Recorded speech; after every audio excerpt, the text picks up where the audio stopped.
tant que leader et membre de la Ligue malienne des jeunes patriotes. Tout d'abord, je suis de Bamako, mais actuellement je suis diplomate de Nampala. C'est compte tenu de la situation de ce pays, notre Mali, notre patrie, que j'ai quelques messages directs de ce peuple qui défendent toujours notre nation. Nous devrons arrêter de nier que le Mali est en état de guerre contre des bandits armés, c'est-à-dire des terroristes, MNLA, HQA, etc. Je n'ai même pas me rappeler de leur nom. Le peuple malien. C'est à nous de libérer notre pays. Il a rappelé que le Mali est une république laïque, indépendante et souveraine, et surtout indépendante. Selon l'article 22 sur les droits et devoirs de la personne humaine de notre constitution malienne en conformité avec la Déclaration universelle des droits de l'homme, la défense de la patrie est un devoir pour tous citoyens. À l'image du Gacha, le groupe d'autodéfense Touareg que je fais un clin d'œil. Une preuve de plus pour montrer à la communauté internationale que le Mali n'a pas et n'a jamais eu de problème Touareg. Mes frères, c'est la lutte d'hiver.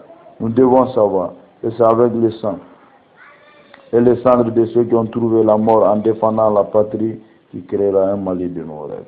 Si on croise nos bras en disant dans notre fauteuil que nous sommes en train de bien vivre, moi je dis non. Nous sommes en train de mal survivre, c'est-à-dire le paradis dans l'enfer. Mes frères et sœurs, le Mali est un trésor que nos ancêtres nous ont laissé.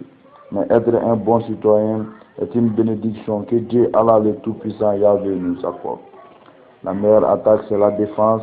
Donc la meilleure façon d'accéder à la paix, c'est la lutte acharnée de nos mouvements d'autodéfense, c'est-à-dire le sacrifice national.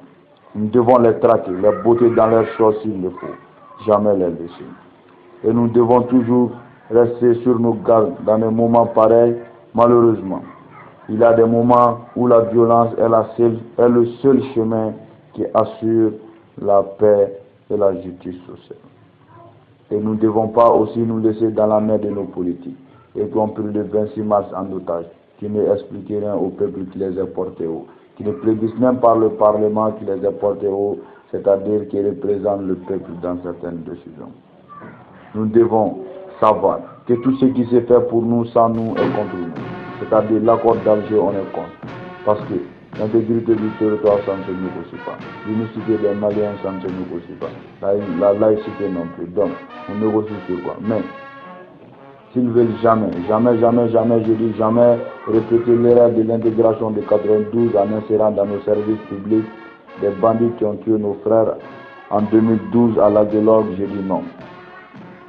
Je les ai pris de bien réfléchir avant cette décision. Sinon, ils déclencheront un chaos que je les tiendrai responsables.